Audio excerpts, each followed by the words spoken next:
કોલોસેનો 5મો અધ્યાય ને એની 48મી કલમ અને 6ઠા અધ્યાયની 1 થી 4 કલમ વાંચીશ.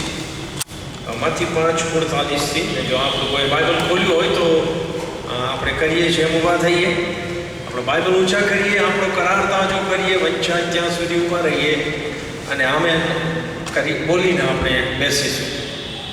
બોલીએ હોવા, કેમ કે તારો સેવક સાંભળવા માટે અને પાડવા માટે તૈયાર છે. આમેન.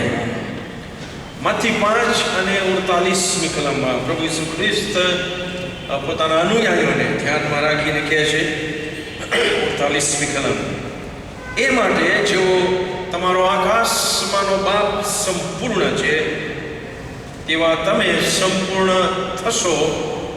જેનો અર્થ છે તમે સંપૂર્ણ થતા જાઓ. ઇટ ઇઝ અ પ્રોસેસ, પ્રક્રિયા છે. એમાં તમે તમારા આકાશમાંના બાપ જેવા બનતા જાઓ. 6ઠો અધ્યાય 1લી કલમ, માણસો તમને જુએ એવા હેતુથી તેઓની આગળ તમારા ધર્મ કૃત્યો કરવાથી સાવધ રહો, નહીં તો આકાશમાંના તમારા બાપથી તમને ફળ મળવાનું નથી. એ માટે જ્યારે તો દાન ધર્મ કરે ત્યારે જેમ ઢોંગીઓ સભાસ્થાનોમાં તથા રસ્તાઓમાં માણસોથી વખાણ પામવાને કરે છે, તેમ તો પોતાની આગળ રણસિંગડું ન વગાડ. હું તમને ખચિત કહું છું કે તેઓ પોતાનો બદલો પામી ચૂક્યા છે. પણ જ્યારે દાન ધર્મ કરે ત્યારે જે તારો જમણો હાથ કરે તે તારો ડાબો હાથ ન જાણે. એ માટે કે તારા દાન ધર્મ ગુપ્તમાં થાય અને ગુપ્તમાં જોનાર તારો બાપ તને તેનો બદલો આપશે. અને આપણે બોલીએ આમેન અને બેસીએ. આમેન. બેસો. Thank you. સો પ્રભુ ઈસુ ખ્રિસ્ત બહુ માર્મિક શિક્ષણ અહીં આગળ આપે છે. એક નજરે વાંચતા આપણને એમ લાગે કે ના આપણે જાણીએ છીએ અને સમજ પડે છે, પણ સહેજ ઊંડા ઉતરીને એને સમજવાની કોશિશ કરીએ. દાખલા તરીકે 48મી કલમમાં ઈસુ ખ્રિસ્ત કહે છે, એ માટે જેઓ તમારો આકાશમાંનો બાપ સંપૂર્ણ છે, કમ્પ્લીટ છે, પરફેક્ટ છે, તેવા તમે સંપૂર્ણ થતા જાઓ, કમ્પ્લીટ થતા જાઓ, પરફેક્શન તરફ તમે આગળ વધતા જાઓ. એનો અર્થ થાય છે. ઈસુ ખ્રિસ્ત એવું નથી કહેતા કે તમે હું ઈશ્વર બની શકીએ છીએ. અહીંયા એનો એ મતલબ છે નહીં કે તમે હું ઈશ્વર બની શકીએ છીએ, કારણ કે એક જ ઈશ્વર છે. આપણે જાણીએ છીએ, બાઇબલ કહે છે, by nature there is only one God, કે જે ઈશ્વરની લાક્ષણિકતા એ સર્વશક્તિમાન છે, સઘળું જાણનાર છે અને સર્વત્ર છે. ઓમનીપોટેન્ટ, ઓમનીપ્રેઝન્ટ અને ઓમનિશિયન્ટ આ ઈશ્વરના મુખ્ય ગુણો જે બધા માન્ય રાખે છે. હું એવો થઈ શકવાનો નથી કોઈ સંજોગોમાં, ના તમે થઈ શકવાના છો. હા કે ના?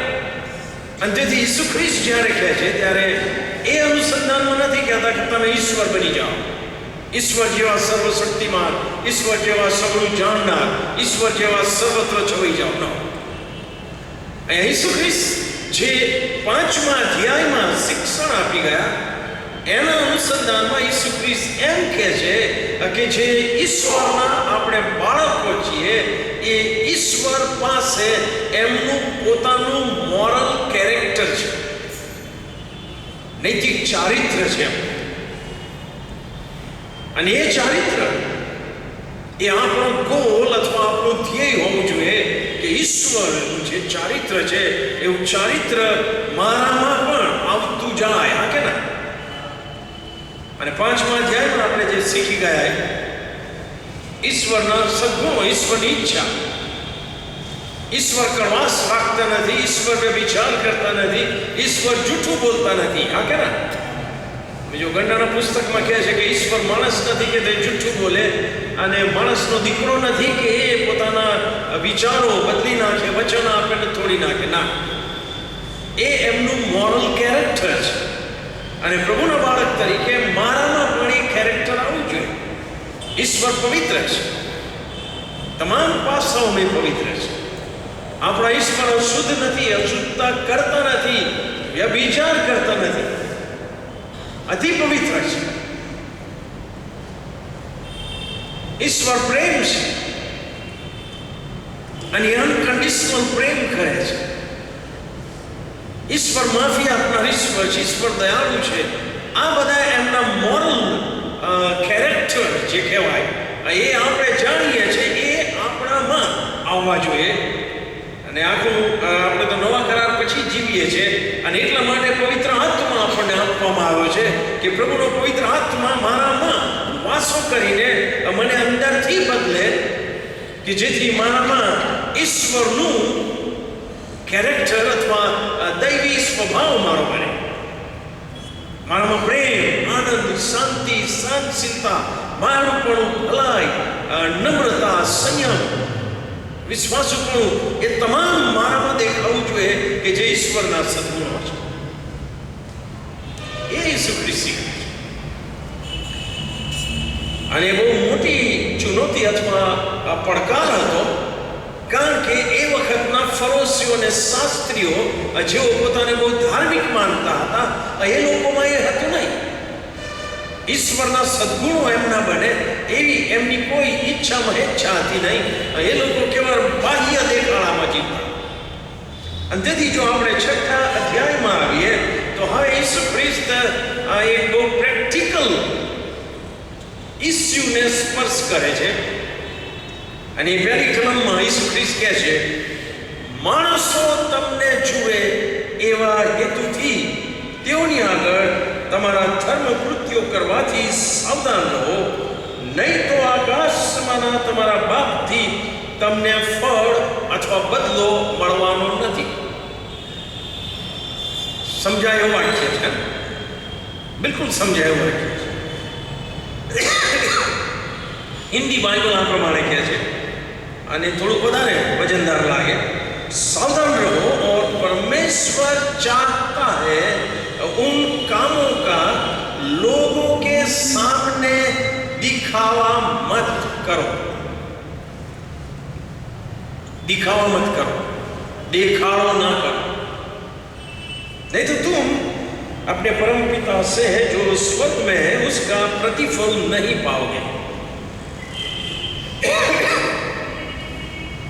બહુ ગંભીર વાત ઈસુ ખ્રિસ્ત કહે છે. હું માનું છું કે તમને ને મને, આપણને બધાને આમાંથી કંઈક તો શીખવાનું મળશે, એ મારો વિશ્વાસ.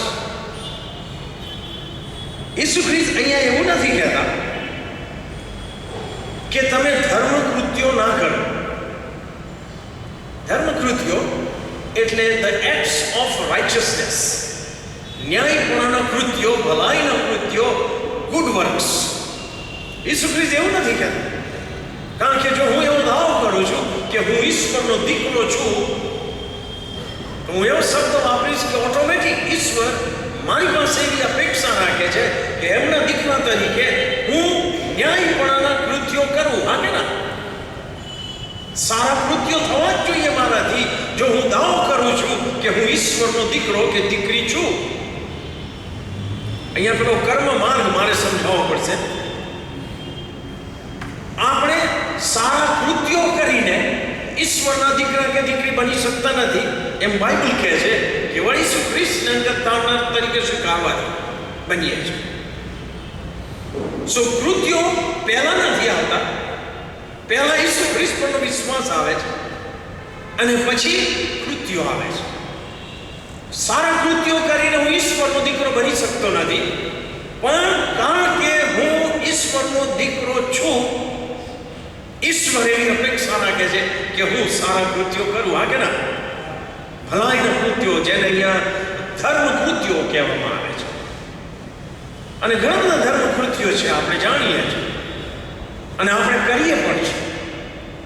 ઈસુ ખ્રિસ્ત 3 ધર્મ કૃત્યોને ચર્ચામાં લે છે. પહેલું ધર્મ કૃત્ય છે દાન ધર્મ, બીજું છે પ્રાર્થના અને ત્રીજું છે ઉપવાસ. આપણે જેમ જેમ સમય આવશે એમાં ઊંડાણથી જઈશું. પણ પહેલી કલમ ફરીથી ધર્મ કૃત્યો અથવા ન્યાયપણાના કૃત્યો અથવા ગુડ વર્ક્સ અથવા એક્ટ્સ ઓફ રાઇચસનેસ, ન્યાયપણાના કૃત્યો એ ઈશ્વર મારી પાસે એના દીકરા તરીકે અપેક્ષા રાખે છે, એ આપણા દિમાગમાં ઠસાઈએ પહેલા. તો કેમ ઈસુ ખ્રિસ્ત અહીંયા કહે છે કે પણ સાવચેત રહો. જ્યારે તમે આ કૃત્યો કરો, ધર્મ કૃત્યો, ન્યાયપણાના કૃત્યો, ત્યારે બી અલર્ટ, બી વોચફુલ, સાવચેત. કઈ બાબતની સાવચેતી રાખવાની છે? અને ઈસુ ખ્રિસ્ત કહે છે માણસો તમને જુએ એવા હેતુથી તમે એ ધર્મ કૃત્યો ના કરો. યસ ઓર નો? માણસોને કેન્દ્ર સ્થાને રાખીને એ ધર્મ કૃત્યો ના કરો. માણસોને ખુશ કરવા માટે એ ધર્મ કૃત્ય ના કરો. માણસોને ઇમ્પ્રેસ કરવા માટે એ ધર્મ કૃત્યો ના કરો. બાઇબલ કહે છે પોતાને કેન્દ્ર સ્થાને રાખીને ધર્મ કૃત્યો ના કરો. કે આ ધર્મ કૃત્ય હું કરું, પછી સમાજમાં મારી જ વાત થવી જોઈએ, હું જ કેન્દ્ર સ્થાને હોવો જોઈએ. હા કે ના? અરે બોલો ના. પ્રભુ ઈસુ ખ્રિસ્ત એ કહે છે ધર્મ કૃત્યો કરો, પણ પોતાને ઊંચો કરવા ના કરો અને લોકો જુએ એ હેતુથી ના કરો. એ સ્વકેન્દ્રિત ના હોવું જોઈએ અથવા લોકો કેન્દ્રિત ના હોવું જોઈએ. તમારું અને મારું ધર્મ કૃત્ય ઈશ્વર કેન્દ્રિત હોવું જોઈએ. ક્યાં હું કરું છું એનું પરિણામ એ કે ઈશ્વરનો મહિમા થવો જોઈએ. ઈશ્વરની ઈચ્છા મારા જીવનમાં અને મારા જીવન દ્વારા આ જગતમાં પૂરી થવી જોઈએ. એ બેઝિક હેતુ સાથે મારે કોઈ પણ પ્રકારનું ધર્મ કૃત્ય, જેને હું ઘણીવાર સેવા કહું છું, હું મંડળીમાં સેવા કરું છું, મંડળીમાં આ સેવા કરું છું, મંડળીમાં પેલી સેવા કરું છું. Very good, go ahead and do that. પણ એ ધર્મ કૃત્ય છે. યાદ રાખો, એ ઈશ્વર ઈચ્છે છે એવું કૃત્ય છે, એની પણ ના નહીં. પણ કયા હેતુથી હું એ ધર્મ કૃત્ય કરું છું એ અતિ અગત્યનું છે. It is very important.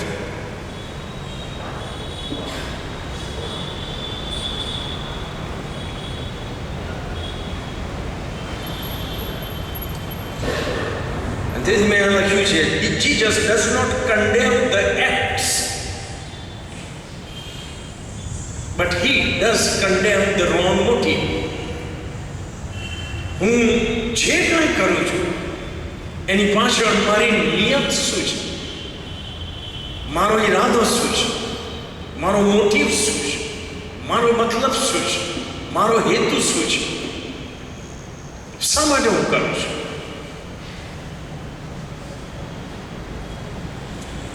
કારણ કે જો હું બદ ઈરાદાથી કરીશ તો અહીંયા ઈસુ ખ્રિસ્તે બહુ સ્પષ્ટ કીધું, તો આકાશમાંના તમારા બાપથી તમને ફળ અથવા બદલો મળવાનો નથી.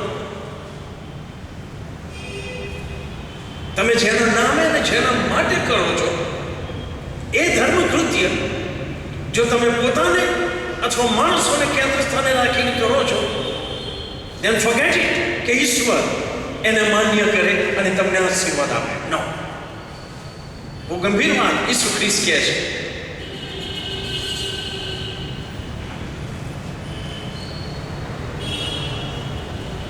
એક પ્રભુના સેવક કહે છે પ્રેક્ટિકલ રાઇચિયસનેસ એટલે ન્યાયપણાના કૃત્યોની વાત is not primarily a matter between a person and others. હું જે કાંઈ ધર્મ કૃત્ય કરું એ બેઝિકલી મુખ્યત્વે મારી અને લોકોની વચ્ચેની વાત નથી. હું જે ધર્મ કૃત્ય કરું એ મારી અને ઈશ્વર વચ્ચેની વાત છે. Yes or no? Keep that thing in your mind.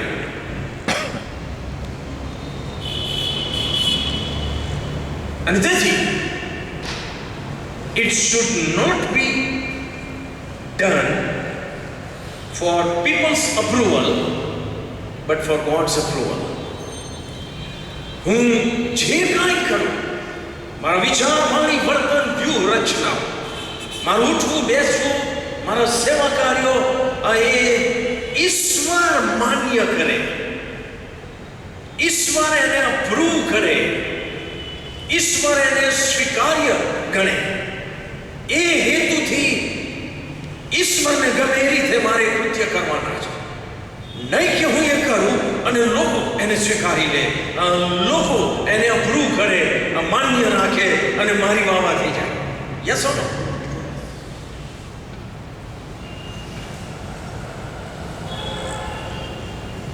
કારણ કે પોતાની પ્રશંસા અને પોતાના ગુણગાન ગવાય એ બધાને ગમે છે, એ બધાને ગમે છે, પણ એ બહુ સ્લીપરી જગ્યા છે. સો ફરીથી ધર્મ કૃત્યોની ના નથી, પણ ધર્મ કૃત્યની પાછળ હેતુ કયો છે એ અગત્યનો છે. કારણ કે જો ધર્મ કૃત્ય હું ના કરું તો પછી મારી સાક્ષી કેવી રીતે જશે બહાર? 5મો અધ્યાય અને 15-16 કલમ તમે વાંચો, 14-15-16 કલમ. ત્યાં ઈસુ ખ્રિસ્ત રૂઢિકરણીઓ કરવાનું કહે છે જ. એ સુવાર્તા પ્રચારનો એક ભાગ છે, મારું લાઈફ સ્ટાઈલ. યસ ઓર નો? શું કહે છે ઈસુ? તમે જગતનું અજવાળું છો. પાર પર વસાવેલું નગર સંતાઈ રહી શકતું નથી, અને દીવો કરીને તેને માપતળે નહીં પણ દીવી પર મૂકવામાં આવે છે, ત્યારે ઘરમાં બધાને તે અજવાળું આપે છે. તેમજ તમે તમારું અજવાળું લોકોની આગળ એવું પ્રકાશવા દો કે તેઓ તમારી રૂઢિકરણીઓ જોઈને આકાશમાંના તમારા બાપની સ્તુતિ કરે. એ કન્ફ્લિક્ટ નથી, વિરોધાભાસ નથી. અહીંયા ઈસુ ખ્રિસ્ત કહે છે કે તમારે રૂઢિકરણીઓ તો કરવાની જ છે. રૂઢિકરણીઓ એ તમારી જવાબદારી, પણ એવી રીતે કરો કે જે એના સંપર્કમાં આવે એ યહોવાની સ્તુતિ કરે, ઈશ્વરની સ્તુતિ કરે, અને તમારી નહીં.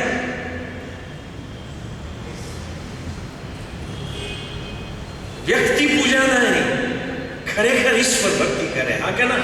અરે બોલો ના. હા, વ્યક્તિ પૂજા એ પણ મૂર્તિ પૂજા છે, ખબર છે? અને ઈસુ ખ્રિસ્ત એ બાબતને સ્પર્શ કરે છે. તમે જો 5મા અધ્યાયની 16મી કલમમાં તમારી રૂઢિકરણીઓ અને આકાશમાંના બાપને સ્તુતિ થાય ને એને મહિમા મળે. યસ ઓર નો? જ્યારે 6મા અધ્યાયની 1લી કલમમાં કહે છે કે તમારા ધર્મ કૃત્યો પણ જો લોકોને દેખાડવાના માટે છે તો ઈશ્વરની સ્તુતિ થશે નહીં, ઈશ્વરને મહિમા મળશે નહીં, અને પરિણામે ઈશ્વર તરફથી તમને રિવોર્ડ અથવા બદલો પણ મળશે નહીં. એમ ઈસુ ખ્રિસ્ત માર્મિક વાત શીખવે છે. હવે મેં કીધું એમ ઈસુ ખ્રિસ્ત 3 ધર્મ કૃત્યોની ચર્ચા કરે છે આ પાળ પરના ભાષણમાં, અને બીજી, ત્રીજી અને ચોથી કલમમાં એ દાન ધર્મની વાત કરે છે.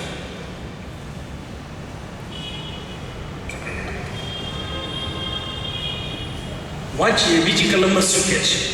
એ માટે જ્યારે તું દાન ધર્મ કરે ત્યારે જેમ ઢોંગીઓ સભા સ્થાનોમાં તથા રસ્તાઓમાં માણસોથી વખાણ પામવાને કરે છે, તેમ તું પોતાની આગળ રણ શીંગડું ન વગાડ.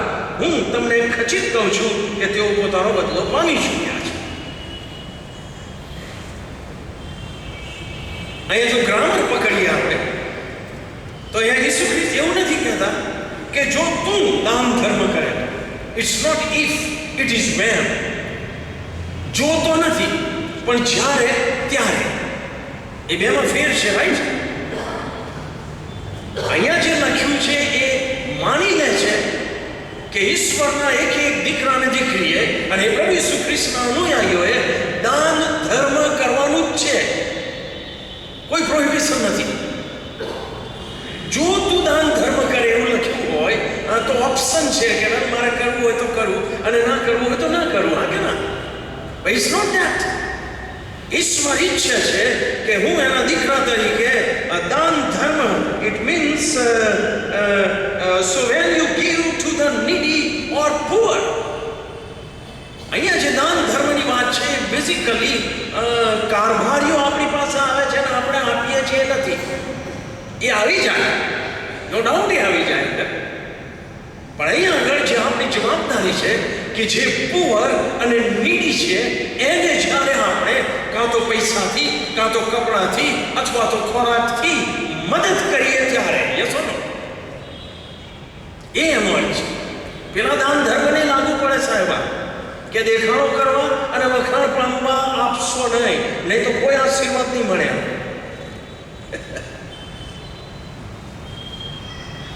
સો અહીંયા એ ઈસુ ખ્રિસ્ત શીખવે છે, મારે દાન ધર્મ તો કરવાનું જ છે, પણ કેવી રીતે નથી કરવાનું એ ઈસુ ખ્રિસ્ત કહે છે કે જેમ ઢોંગીઓ કરે છે એમને. ઢોંગીઓ ધર્મ સભાસ્થાનો અને રસ્તા ઉપર માણસોથી વખાણ પામવાનું, રાઈટ? એટલે ફોટો પણ આવે, લો હું ફૂડ આપું છું કે કપડાં આપું છું, સમથિંગ લાઈક દેટ. માણસોથી વખાણ પામવા માટે. સો અહીંયા ઈરાદો આવ્યો ને, વાય ડુ યુ હેલ્પ? તો કહે છે કે જેથી મારા વખાણ થાય. કોણ વખાણ કરે? તો કહે છે કે જેને મદદ કરી એને તો આખી જિંદગી મારા વખાણ જ કરવાના. આ અપેક્ષા હોય છે કે નહીં સાહેબ? નહીં તો પછી શું કહે, મેં એને મદદ કરીને જોયું ને, અત્યારે આમ કર્યું તેમ કર્યું ને, કકડા આખી જિંદગી મરતા સુધી હાથે લઈ જાય છે. અપેક્ષા શાની અપેક્ષા છે? કઈ અપેક્ષા છે? માણસો તમને જુએ એટલે? માણસો તમારા વખાણ કરે એટલે? માણસો તમને યાદ રાખે એટલે? માણસો તમને થેન્ક યુ કહે એટલે? Why do you help?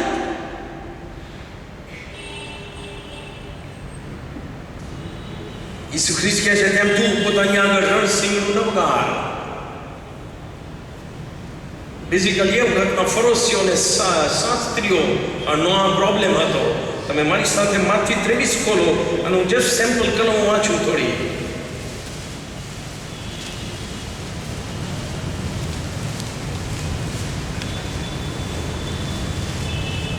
પાંચમી કલમ, માથી 23 પાંચમી કલમ. ફરોશીઓ અને શાસ્ત્રીઓને ત્યાં એ વખતના ધાર્મિક લોકોને યાદ રાખે છે ઈસુ ખ્રિસ્ત કહે છે, અને લોકો તેઓને જુએ એવા હેતુથી તેઓ પોતાના સઘળા કામ કરે છે. તેઓ પોતાના સ્મરણપત્રોને પૂર્ણ બનાવે છે અને પોતાના લુગડાની કોર વધારે છે. વળી જમણવારોમાં મુખ્ય જગાઓ, સભા સ્થાનોમાં મુખ્ય આસનો, ચૌટાઓમાં સલામો તથા માણસ તેઓને રાબી કહે એવું તેઓ ચાહે છે. It's all people oriented. Yes or no? લોકો મને જુએ, લોકો મને બોલાવે, લોકો મને આગળ બેસાડે, લોકો મને માન આપે, લોકો લોકો લોકો લોકો અપેક્ષા.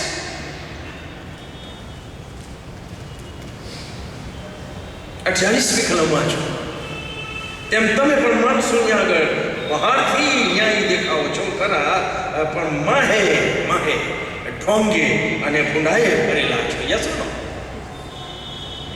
23મો અધ્યાય બહુ પાવરફુલ અધ્યાય છે, અત્યારે એમાં જતો નથી. પણ એ કહે છે કે તમારો હેતુ શું છે? કેમ રણસિંગડું વગાડો છો થોડી મદદ કરીને? અને આવા લોકોને ઈસુ ખ્રિસ્તે જે શબ્દ વાપર્યો કે છે, they are donkey, they are hypocrites. અને થોડા મહિનાઓ પહેલા મેં હિપોક્રીટ નો એક શબ્દ આપેલો, કોઈને યાદ છે? ડિક્શનરીમાં હિપોક્રીટ માટે એક શબ્દ કોઈને યાદ છે?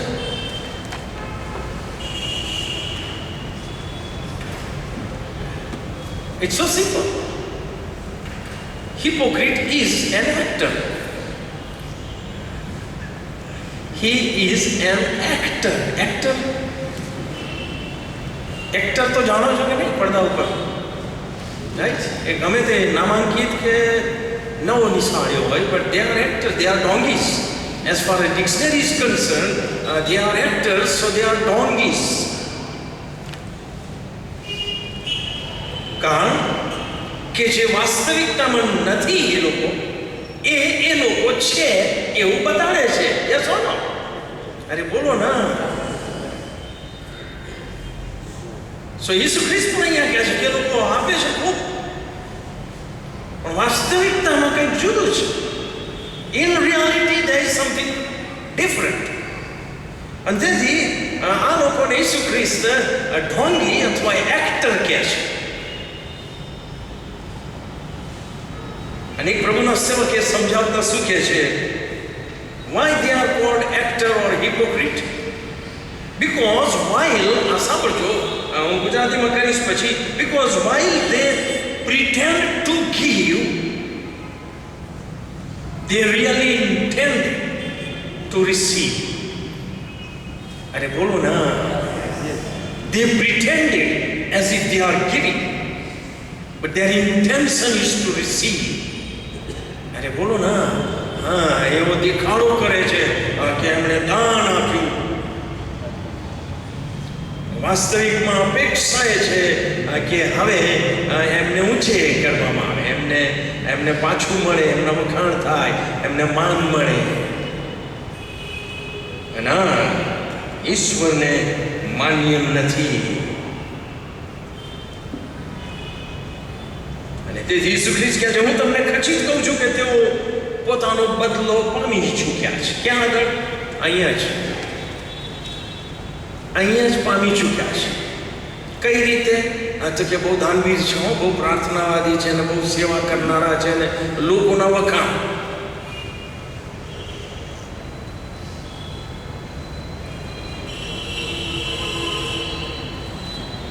અને તેથી વાળો કુટુંબોમાં સમસ્યાઓ અને પ્રોબ્લેમ્સ આના કારણે હોય છે.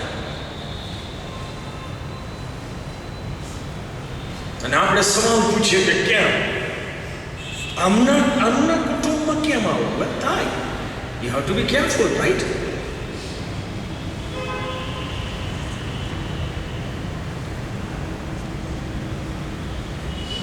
અને ઈસુ ખ્રિસ્ત કહે છે કોઈ પણ પ્રકારની અપેક્ષા વગર કરો, કારણ કે જો તમે અપેક્ષા રાખીને ધર્મ કૃત્ય કરશો તો શક્યતા એ છે કે તમારી અપેક્ષા પ્રમાણે ના પણ કરે કોઈ અને ના પણ થાય. હા કે ના? તો પછી મારી હાલત કેવી થાય? સમજો કે મેં એને મદદ કરીને હું અપેક્ષા રાખું છું કે હવે એ જ્યાં જાય ત્યાં બધાને કહે કે ભાઈ સુજીતભાઈ મદદ કરી, મને ઊંચો કરે. You understand what I am saying it, right? પણ પછી એ સમજો કે મહિનામાં મને ભૂલી જાય, મને યાદ ના કરે, મારી વાત ના કરે, અને મેં અપેક્ષા રાખી હોય તો મારા દિમાગમાં શેતાન શું કરાવે ખબર? એક તો ગુસ્સો આવે મને એના માટે, મને કડવાશ આવે. યસો નો? હું મનમાં એનો ન્યાય કરી નાખું, ક્યારે તો નકામો માણસ છે, અનુપકારી માણસ છે. યસો નો? અને મેળ ખાઈ જાય તો હું સંબંધ તોડી નાખું. તો એટલા આગળ છે અપેક્ષા ના રાખ. પ્રભુના નામમાં અને પ્રભુની ઈચ્છા પ્રમાણે હે. યસો નો? એ તારું રાખે કે ના રાખે, હુ કેર્સ? એ રાખશે. આ શીખવાની જરૂર છે વાલાઓ, પ્રભુના બાળકો તરીકે આપણે. અને તેથી પોતાને કે લોકોને કેન્દ્ર સ્થાને ના રાખીએ. Self exaltation is sin. પોતાને ઊંચા કરવા એ પાપ છે. નીતિવચનનું પુસ્તક 27મો અધ્યાય, 25મો અધ્યાય, નીતિવચન 25 અને 27મી કલમ. બાઇબલ બહુ ગહન પુસ્તક છે. નીતિવચન, Proverbs chapter 25 verse 27. પ્રભુનો સેવક હજારો વર્ષો પહેલા લખે છે કે જે અત્યારે પેપરમાં એનો લેખ આવે છે. શું કહે છે એ સેવક? ઘણું મધ ખાવું સારું નથી, એ નુકસાનકારક છે. અને હમણાં થોડા મહિના પહેલા જ મેં લેખ વાંચેલો જબરજસ્ત કે મધ આમ આશીર્વાદિત છે, પણ જો તમે વધારે પડતું ખાવ ને તો એ જબરજસ્ત ખરાબ નુકસાન કરે. અરે બોલો ના, હા સે તો ઇટ ઇઝ ઇન ધ પ્રોવર્બ્સ. વાંચો, બાઇબલમાં આવું બધું મળશે તમને. અને નુકસાનકારક છે. અને પછી એને સારી સાથે સરખાયું છે. તેમજ પોતાની પ્રતિષ્ઠા શોધવી એ કઈ પ્રતિષ્ઠા નથી, એ નુકસાનકારક છે. જો તમે પોતે તમારી પ્રતિષ્ઠા શોધવા જશો તો.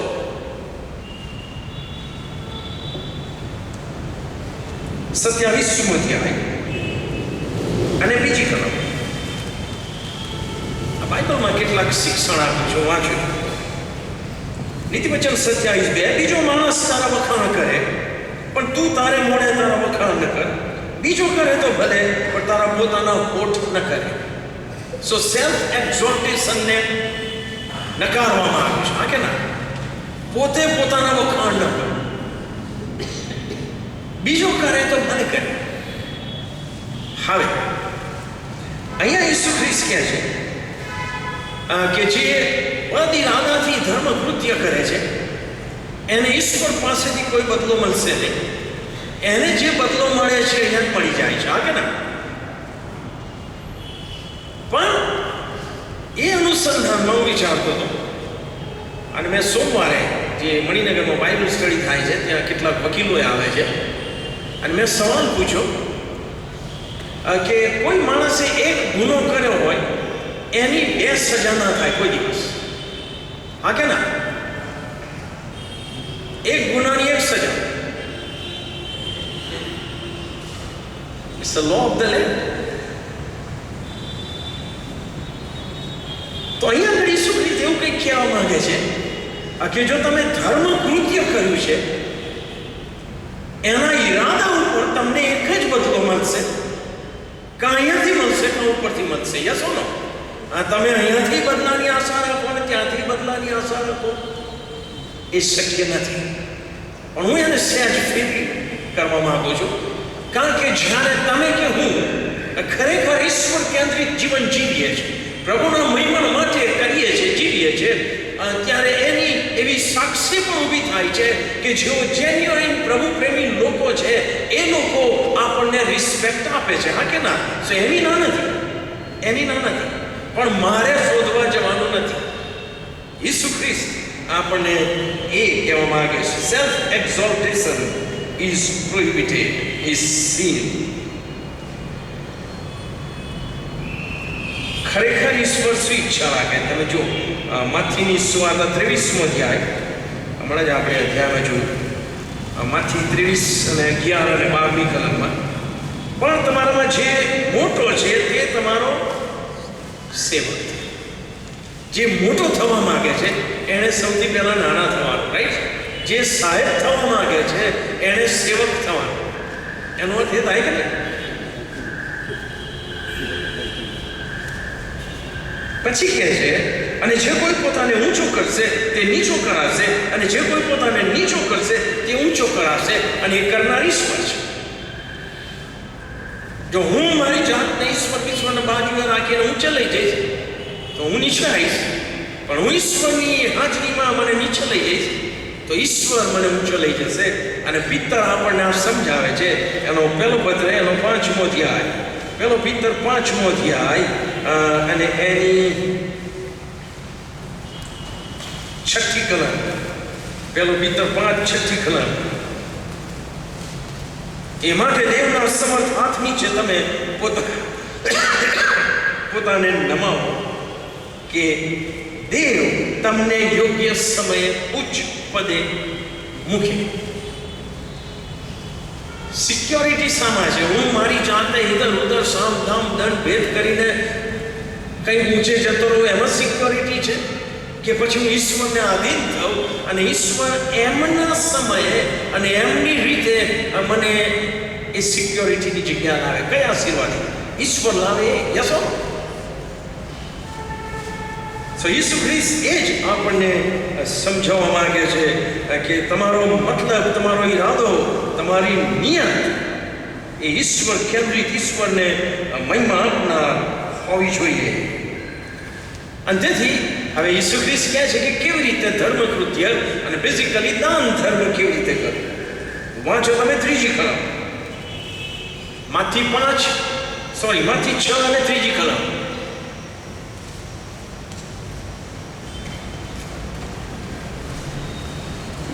પણ તું જ્યારે દાન ધર્મ કરે ત્યારે જે તારો જમણો હાથ કરે તે તારો ડાબો હાથ ન જાણે.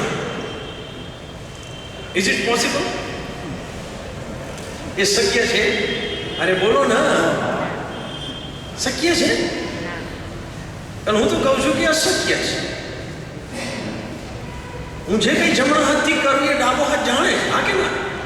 અરે બોલો ના, કારણ કે it's a part of my body, it's part of me. પણ ઈસુ ખ્રિસ્ત કહે છે કે હું કે તમને અશક્ય લાગે છે કરવું, એ થાય એવું કે જમણો હાથ કરે ડાબો હાથ ન જાણે. હું એ જ અપેક્ષા રાખું છું કે જે તમે અશક્ય લાગે છે એ તમે કરો. શું કરો? કે તમે દાન આપો, મદદ કરો, અને પછી રણસીંગડું ના વગાડો, ભૂલી જાવ એને. Yes or no? Just forget it. આ એક જ ઉપાય છે. કે જેથી હું જમણા હાથથી આપું અને જમણો હાથ એકદમ ભૂલી જાય, ડાબા હાથને ખબર ના પડે કે જમણા હાથે આપી. Yes or no? This is what Bible is teaching.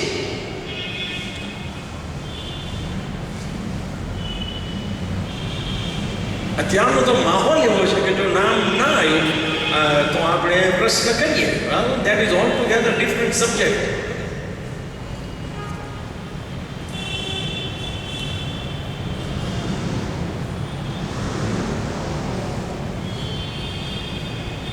But ધર્મકૃત્ય ઈશ્વર કેન્દ્રિત એવી રીતે કરો કે એમાં તમે તમારી જાત ભૂલી જાઓ અને લોકોને પણ ભૂલી જાઓ. કેવળ ઈશ્વરની ઈચ્છા અને ઈશ્વરનો મહિમા તમે શોધો એમ બાઇબલ કહે છે. ઓકે, અને હવે છેલ્લી કલમ, ચોથી કલમ.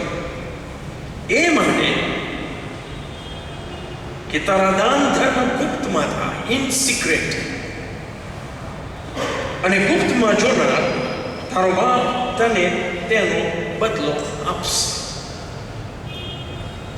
અને બહુ સ્ટડી કરતો તો આનો શું મતલબ થાય, અને પ્રભુના સેવકે બહુ સિમ્પલ રીતે શીખવાડ્યું. એ કહે છે કે અહીંયા ઇન સિક્રેટ, ગુપ્તમાં જે વાત છે એ in secret relationship with God. My relationship with God in secret, ગુપ્તમાં જે હશે એ જ બહાર આવશે. હા કે ના? અરે બોલો ના, તો દેખાડો નહીં આવે, તો હું ઢોંગ નહીં કરું, તો એમાં ઇનકન્સિસ્ટન્સી નહીં હોય. ઇનકન્સિસ્ટન્સીને શું કહેવાય? વિસંગતતા. વિસંગતતા. વિસંગતતા. વિસંગત. વિસંગતતા. Okay, that's good word. વિસંગતતા એનો અર્થ કે જો આકાશમાંના બાપ સાથે એક દીકરા કે દીકરી તરીકે મારે ઇન્ટિમેટ રિલેશનશિપ છે, ઘનિષ્ઠ, નિકટ, ઇન સિક્રેટ. હું એકલો હોઉં, હું બેકલો હોઉં, હું મિત્રો સાથે હોઉં, હું ઘરમાં હોઉં, હું ચર્ચમાં હોઉં, બહાર હોઉં, હું કોલેજમાં હોઉં, સ્કૂલમાં હોઉં, નોકરીના સ્થળે હોઉં, wherever I am. Yes sir? તો એમાં કન્સિસ્ટન્સી રહે છે, સંગતતા રહે છે. કારણ કે મારું લાઈફ એ અહીંયા આગળ જે છે એ જ ઘરમાં હોય છે, એ જ નોકરીના સ્થળે હોય છે, એ જ મિત્રો સાથે હોય છે. રાઈટ? હું અહીંયા તમને જુદો દેખાઉં અને તમે પછી બહાર મને જુદો જોવો તો તરત ક્વેશ્ચન થશે કે આ એ જ સતીજ ભાઈ છે કે જે શીખાડતા હતા. યસ, એને વિસંગતતા કહેવાય. ઇનકન્સિસ્ટન્સી ના હોય. અને તેથી જ્યારે હું ઈશ્વરની સાથે ગુપ્તમાં સંબંધ બાંધીને રહું છું ત્યારે એ મારું આખું એટીટ્યુડ મારા માટે, લોકો માટે બદલી નાખે છે, અને મારું આખું એટીટ્યુડ અથવા વલણ એ ઈશ્વર કેન્દ્રિત થાય છે. યસ ઓર નો? હું મારી જાતને ઊંચો નથી કરતો. યોહાન બાપ્તિસ્મ કરનારનું વલણ મારામાં આવે છે કે ઈશ્વર વધતા જાય, હું ઘટતો જાઉં, ખલાસ થઈ જવાનો નહીં. અને લોકોને ખુશ કરવાની એમાં ભાવના જરાય હોતી નથી સાહેબ. લોકોને ખુશ કરવાની ભાવના એમાં જરા પણ હોતી નથી. કારણ કે આ ઇન સિક્રેટ રિલેશનશિપ એ મારું આખું એટીટ્યુડ બદલી નાખે છે. અને પરિણામે હું જેના ઉપર કોન્સન્ટ્રેટ કરું છું એ ઈશ્વર, કે મારા વિચાર, વાણી, વર્તન, વ્યવહાર દ્વારા, મારા તમામ કૃત્યો દ્વારા ઈશ્વર રાજી રહે અને પ્રભુનો મહિમા થાય. રાઈટ? અરે બોલો ના, ઘણી વાર ઈશ્વરને રાજી કરવામાં લોકોની નારાજગી વળવી પડે છે ને. મેં તો વળી છે, બટ હુ કેર્સ? એમને ધ્યાનમાં રાખીને આપણે ઈશ્વરના મહિમા માટે જીવતા રહીએ. આપણે ઠોંગી ના બનીએ. રાઈટ?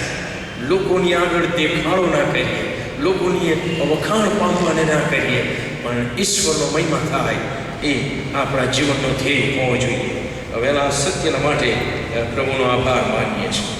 પ્રાર્થના કરીએ. પ્રભુ, અમે ધન્યવાદ આપીએ છીએ વધુ સત્ય અમે શીખ્યા એના માટે.